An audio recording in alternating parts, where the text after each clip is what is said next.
Imagine waking up one morning and your mother is gone. Not gone in the way you eventually expect when someone reaches 84. Not a phone call from a hospital. Not a peaceful passing in the night. Gone as in vanished. Door open. Blood on the porch. And somewhere out there, a man with a backpack, a mask, a gun, and a plan that he had been building for weeks. Now imagine you're not just her child. You're one of the most recognizable journalists in the country. Your face is on national television every single morning. Millions of people know your name. And the FBI believes, based on everything they've found, that someone took your mother because of you. That is the reality Savannah Guthrie has been living since the early hours of February 1st, 2026. More than 3 weeks have passed. More than 400 federal agents and sheriff's deputies are still searching. Tens of thousands of tips have been collected and processed. Helicopters have swept the Sonoran Desert. Cadaver dogs have worked the terrain. Investigators have crossed into Mexico. DNA has been run through a database of 19 million criminal profiles. The same genetic genealogy technology that caught the Golden State Killer is being applied right now in a private lab in Florida. And they still don't have a name. But a retired FBI legend just gave the world the clearest picture yet of exactly who took Nancy Guthrie, why he took her, how he thought before he did it, and critically, how he's been thinking every single day since. Stay with me, because what Jim Fitzgerald told investigative journalist Brian N10 doesn't just reframe this case. It explains everything about it that hasn't made sense from the beginning. Before we get into what Fitzgerald said, you need to understand why his analysis carries a different weight than anything else you've heard about this investigation. Jim Fitzgerald is not a retired detective giving hot takes on cable news. He is not a former officer building a brand on social media. He is the FBI behavioral analyst who was instrumental in one of the most complex criminal profiling operations in the history of American law enforcement, the hunt for Ted Kaczynski, the Unabomber. For those who need the context, Kaczynski operated for 17 years. He mailed and hand-delivered bombs that killed 3 people and wounded 23 others across 2 decades. The FBI had almost nothing to go on. No witnesses, no forensic trail, a bomber who left almost no physical evidence behind. What they did have were his communications, manifestos, letters, fragments of writing, and a behavioral analysis unit that was willing to do something methodologically rigorous with them. Jim Fitzgerald analyzed the Unabomber's writing not just for content, but for language, for vocabulary, for sentence structure, for the specific academic cadence that only emerges from a particular kind of educational background. His linguistic analysis helped build a profile that said, "This man is an intellectual, highly educated, almost certainly from an academic environment." A profile that eventually contributed, alongside other investigative work, to the moment when Kaczynski's own brother read the manifesto, recognized the writing, and made the call that ended it. After the Unabomber case, Fitzgerald spent decades more in the behavioral analysis unit. He profiled serial killers, kidnappers, and sexual predators across hundreds of cases. He built models for how these offenders think before a crime, what behavioral signals they emit to the people around them, and how they behave in the days, weeks, and months after especially when the case goes high profile and the media coverage intensifies. When Fitzgerald sits down with a journalist and analyzes an active kidnapping, he isn't speculating. He is applying a methodology tested across 25 years of convictions, confessions, and post-arrest interviews with the people who actually committed these crimes. He knows what they do because he has sat across from them and asked. So when he told Brian N10 what he believes about this case, that is the weight behind it. Let's establish the behavioral foundation before we get into the profile itself. The single most important analytical question in any kidnapping is this: was this planned or was this opportunistic? Did someone seize a moment, or did someone build toward one? In the Nancy Guthrie case, the behavioral evidence points overwhelmingly in one direction, and it starts before she even disappeared. Consider what we know about the night of February 1st. Someone arrived at the home of an 84-year-old woman in the Catalina Foothills neighborhood of Tucson, Arizona at approximately 1:47 in the morning. They were wearing a mask. They were wearing gloves. They were carrying a backpack, and they had a firearm in a holster that the Pima County Sheriff described as having, and I'm paraphrasing his words here, notably distinctive characteristics. When they reached the front door, they didn't knock and wait. They went to work on the camera first. They tried to physically knock the Nest doorbell camera off the wall. When that didn't work, they pulled foliage from a nearby potted plant and covered the lens. At 1:47 a.m., the camera went offline. 41 minutes later, at 2:28 in the morning, Nancy Guthrie's pacemaker, which maintains a wireless Bluetooth connection to a paired smartphone, went dark. Her pacemaker didn't stop functioning. The signal dropped because Nancy was physically moved away from the phone it was paired to. In 41 minutes, this person entered the home, confronted an 84-year-old woman, and removed her from the premises. There was no prolonged struggle evident inside. This was fast, controlled, and executed. It was not clean. Blood was found on the front porch and on the exterior wall, DNA confirmed as Nancy's. Whatever happened in those 41 minutes, she was hurt. Now ask yourself, who arrives at the home of a small, elderly woman living alone at 2 in the morning with a masked face, latex gloves, a holstered weapon with distinctive characteristics, and a prepared backpack? Not someone who stumbled into this, not a burglar who escalated, someone who thought about this, someone who planned it. Fitzgerald's conclusion aligns with every behavioral indicator in that scene. This was a premeditated abduction. Now here's the detail that, if confirmed, transforms this from a planned crime into something more operationally sophisticated. 2 images of the suspect were released publicly by the FBI on February 10th.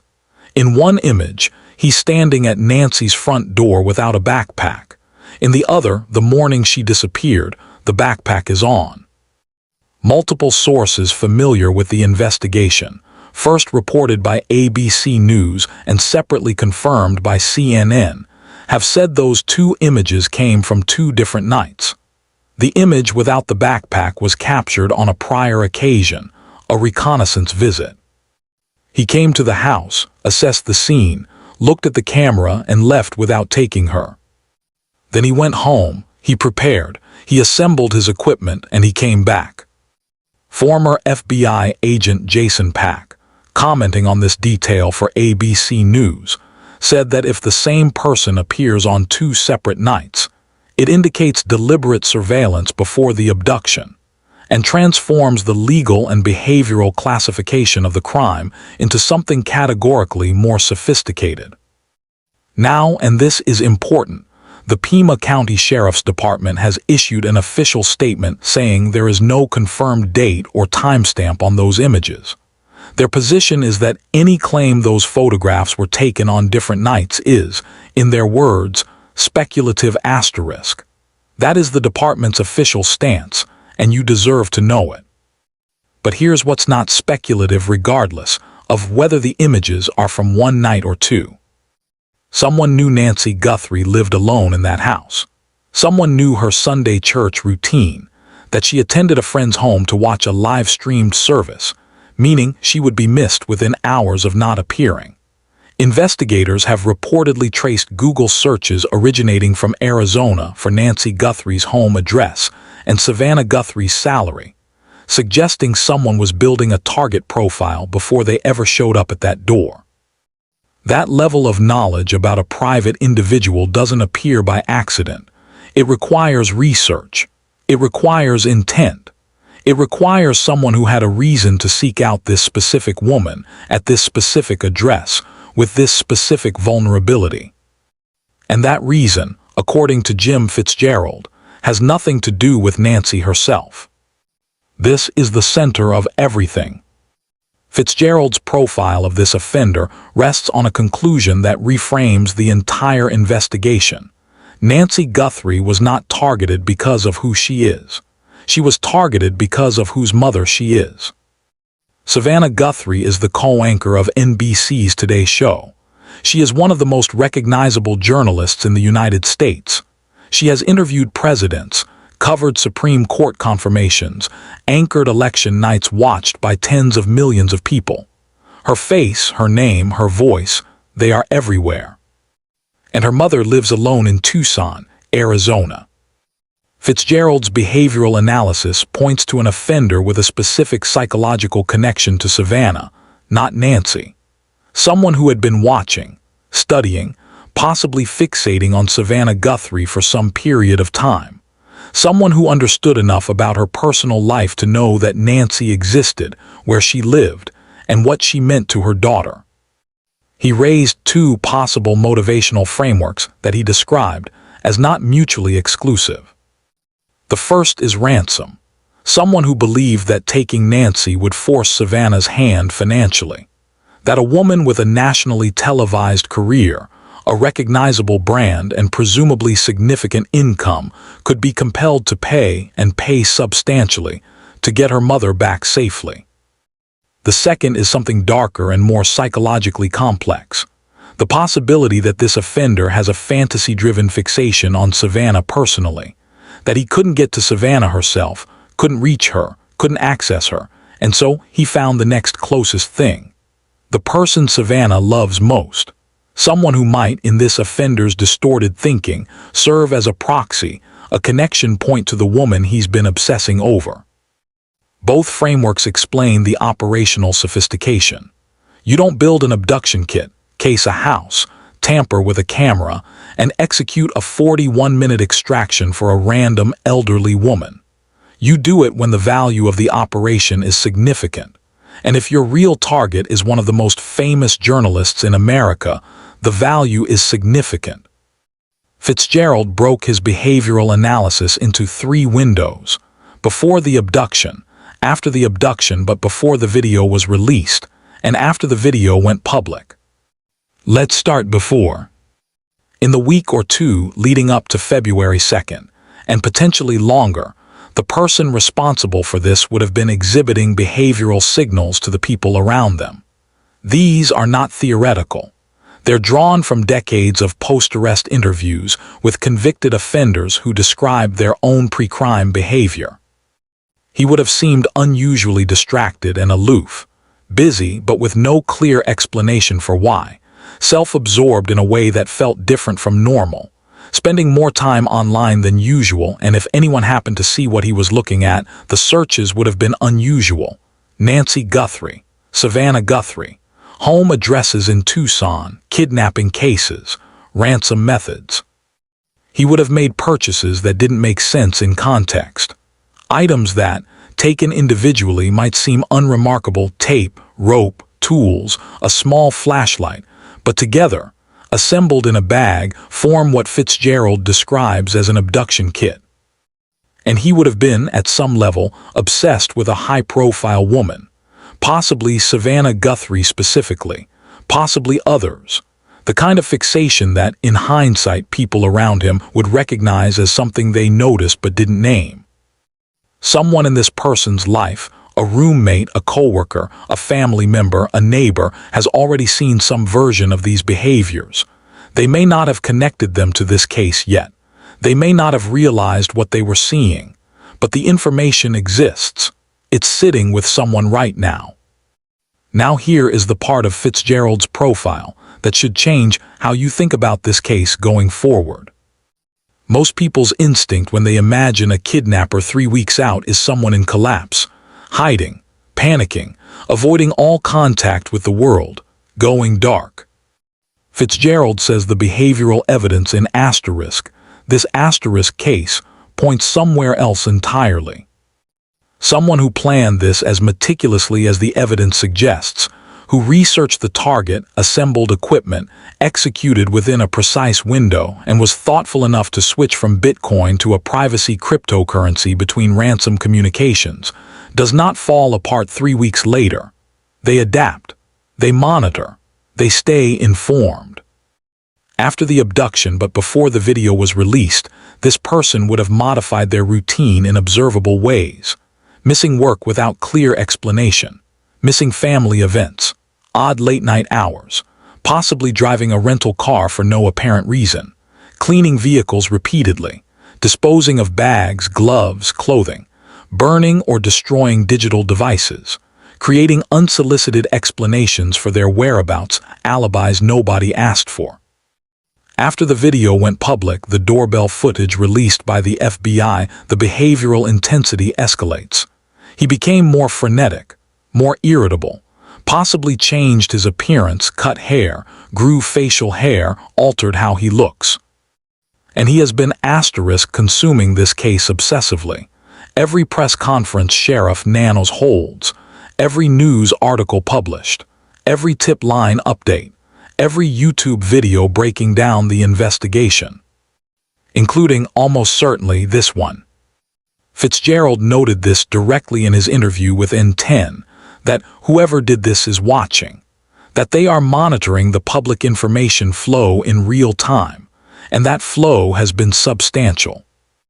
A retired FBI agent appearing on N10's channel described himself as genuinely perplexed by how much information has been made public about this investigation. DNA results, blood evidence confirmation, the pacemaker tracking technology, clothing analysis. He raised the question of whether it represents a deliberate strategy, a signal to the kidnapper, or an operational vulnerability, because every confirmed detail tells the suspect what law enforcement found, and every confirmed negative tells the suspect what law enforcement hasn't found. If you know someone in your life who fits the majority of the behaviors described, and I mean someone you actually know, not a stranger you suspect from the internet, the FBI tip line is 1-800-CALL-FBI. The reward for information leading to Nancy's safe return exceeds $200,000. There is a path to solving this case, but it has 4 obstacles, and at least one of them may take a year. Investigators recovered DNA inside Nancy's home, DNA that doesn't belong to Nancy, DNA that doesn't match anyone known to have been there. In almost any other case, that's the break that ends the investigation. Here it hasn't. The sample is mixed, genetic material from more than one person, which means before it can be meaningfully compared to anything, a lab has to computationally separate the individual profiles. That process is technically demanding. Not every lab can do it cleanly. Experts told NBC News it could take months. The sample was run through CODIS, the FBI's National Offender Database, 19 million profiles. No match. Whoever left DNA in that house has never been convicted of a crime that required a sample. They have no prior record, or they've never been caught before. The evidence then went to a private lab in Florida for investigative genetic genealogy, the same science that identified the Golden State Killer and helped identify Brian Koberger in the Idaho murders. The sheriff confirmed publicly that there is a snag at the lab. The analyst told him it may resolve in weeks, or it may take a year. And then there's the glove, found 2 miles from Nancy's home, visually matching what the suspect wore in the doorbell footage. DNA from an unknown male was recovered, but that DNA does not match the DNA found inside the house. Either the glove isn't connected to this crime, or more than one person was involved. Investigators have confirmed multiple suspects have not been ruled out. That is not a footnote. If this involved more than one person, the operational structure of the entire abduction changes, and so does the pressure on whoever is holding Nancy right now. More people means more exposure, more risk, more potential for someone to break. Here is where everything lands. Genetic genealogy works. When the DNA is viable and the suspect has domestic ancestry, this technology has a near-perfect resolution record.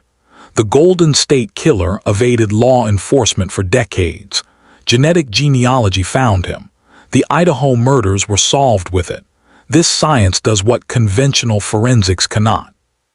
The question is not whether it will eventually identify the person who took Nancy Guthrie. The question is whether Nancy Guthrie has enough time for the process to finish. She is 84 years old. She requires daily heart medication. She has been missing since the early hours of February 1st, 2026.